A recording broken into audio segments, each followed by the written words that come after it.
In this video, I want to show you how to make comparative dot plots. Also, I'm going to show you how to make comparative histograms. We're going to do all this in JMP software. As always, the file that I'm using, the JMP file I'm using, a link to that will be in the description below. The name of that file is example26. It's an example from the textbook. We're using Roxy Peck's Statistics Learning from Data First Edition. This is example 2.5 on page 57, and it references an article, Keeping Score When It Counts, Graduation Rates and Academic Progress Rates for 2009 NCAA Division I Basketball Tournament Teams. So the data set includes graduation rates of basketball players for the universities and colleges that sent teams to the 2009 Division I playoffs. The graduation rates are the percentages of basketball players starting college in 2002 who had graduated by the end of 2008. Those graduation rates of the 63 schools are listed right here in this table. We can make a dot plot out of that, and when we do, it'll look like this.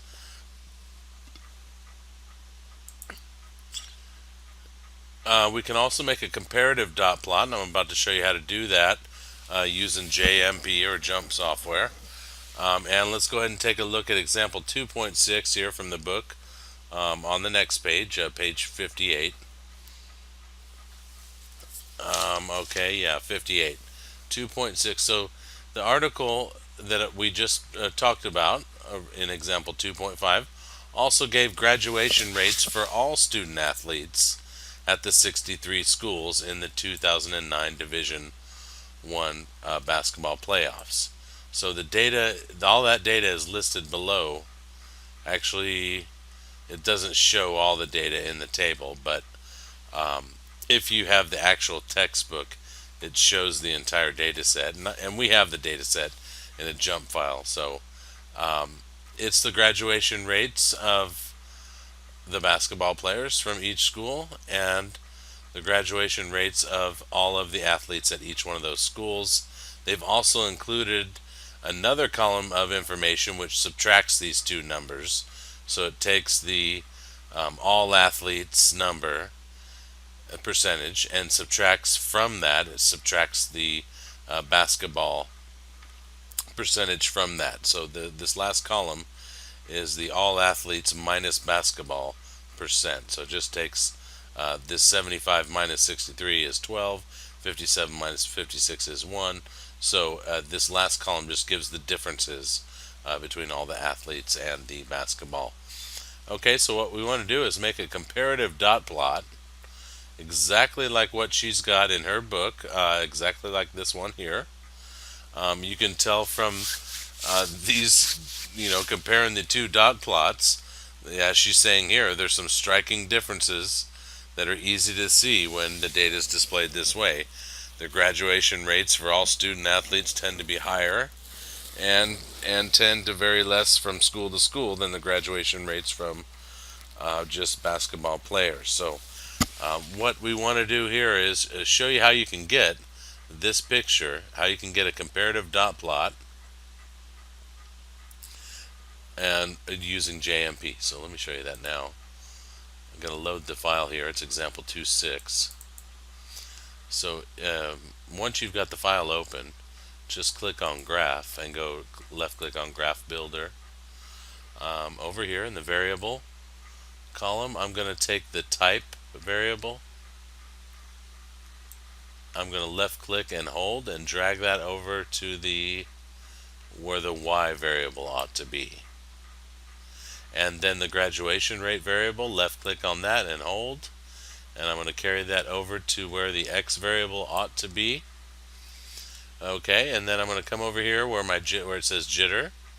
I'm going to change the jitter variable from auto to positive grid. That'll help straighten up my dot plots here. I can also color code. Maybe I want to color code each one of these each one of these dot plots by type. So I'm going to left click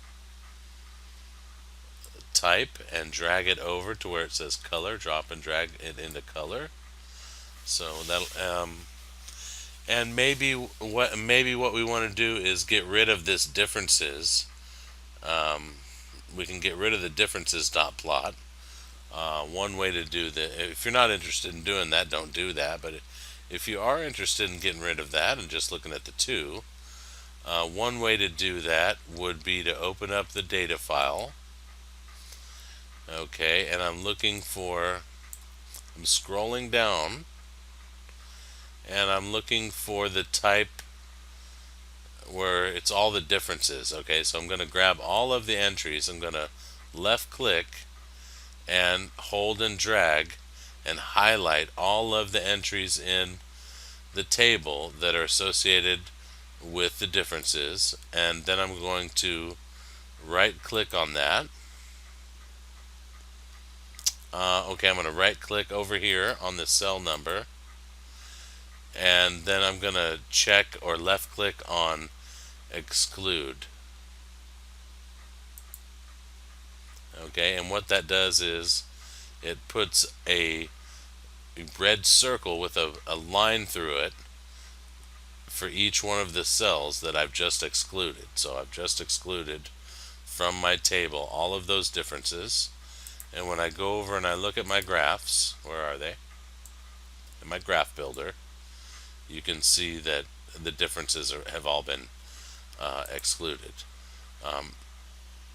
So you may be interested in exporting this graph. One way to do that is just click on File, save it as an image file type, a PNG. Okay, once you've done that, you can paste this image into your report, your Word document, or your Pages document, whatever document type you're using for your report. It's also possible to make a comparative histogram very easily just by coming up here, up to the very top, and clicking on the histogram icon.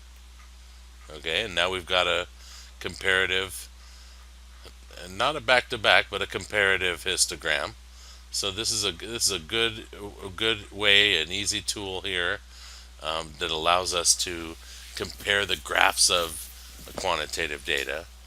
So it's a pretty sweet little tool here. It's JMP. So there you have it. If you want to switch back to dot plot, just click over here on points, and you have to change jitter back to positive grid to get those points to line up. You could change the scaling just by resizing the window if you wanted to do that. So there you have it. That's how you make a comparative dot plot, two different variable types. And also, if you want the histogram, of course, you can just click on the histogram icon up here, or if you want box plots, just click on box plot. So that's a pretty sweet. JMP is a pretty sweet tool.